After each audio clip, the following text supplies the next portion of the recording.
Jeanne Ben, vous animez à Autun le groupe Écoutez Lire depuis 3 ans. Cette année, vous avez présenté Aragon. Comment est-ce que ce groupe et cette présentation littéraire s'inscrit dans l'ensemble des manifestations autour de la littérature que propose par ailleurs Lire en pays autunois ? Alors, Lire en pays autunois est une association qui est bien sûr faite pour promouvoir la lecture. Il y a beaucoup d'activités. Je ne saurais pas parler de toutes, mais il y en a une qui est très connue, c'est la fête du livre, bien sûr, qui a toujours lieu en avril. Et Écoutez Lire est un petit groupe d'une douzaine de lecteurs et de lectrices qui s'est réuni il y a déjà une dizaine d'années, mais à l'époque je n'habitais même pas encore la région. J'ai fait leur connaissance il y a 6 ou 7 ans. Et il y a 3 ou 4 ans que je suis la coordinatrice, l'animatrice du groupe. Donc ça consiste évidemment à prévoir, coordonner, envoyer des mails collectifs, organiser les réunions. Mais bien sûr, je suis aussi un peu la cheville ouvrière. Chaque année, nous présentons un programme de lecture littéraire. Alors cette année, c'était Aragon. Voilà. Alors c'est souvent un thème plus large, comme par exemple, une des dernières fois, c'était Chemin de traverse, par exemple.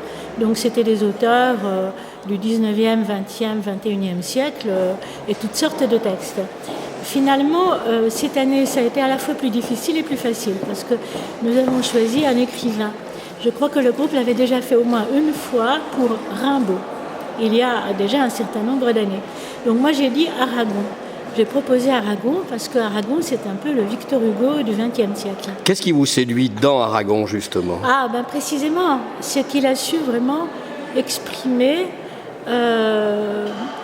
une sensibilité qui est la sensibilité des avant-gardes, de Dada, du surréalisme.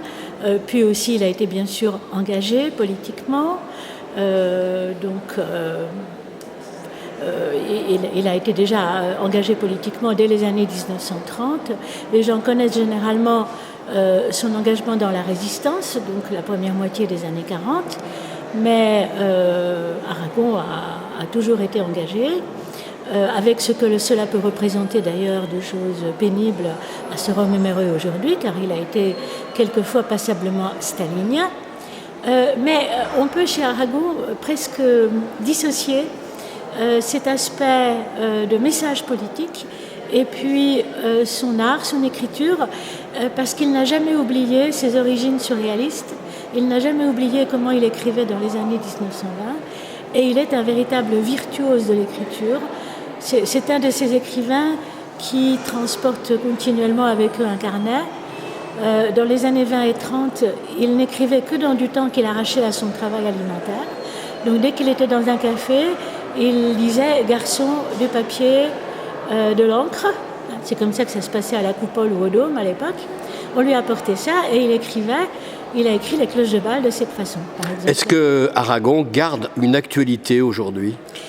Je pense que Aragon n'a jamais vraiment connu de traversée du désert.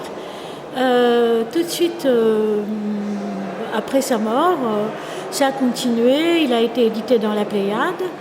Je pense que il est édité. Ses romans sont édités dans Folio.